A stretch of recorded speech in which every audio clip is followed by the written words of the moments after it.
Huwag kang tumingin. We're just talking about ganyan. in 2 years.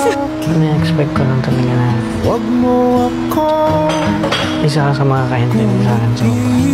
Kasi kinala mo, Huwag mo hindi rin okay din talaga yung nangyari. Sa totoo lang, sobrang hirapan ako because we both know naman na, you know, how we left things 2 years ago was not so good. Like over the 2 years, there were some like, nagbago ka, nagbago ako. Gusto ko maging okay talaga na walang awkwardness. Hindi naman gusto At first, naging best friends. tulad ng dati. Like, I really want to be there for you. Gusto ko to saluhin. Hindi ko lang alam kung paano magsimula. Okay, Kinuha yung care about din kita. Oo rin.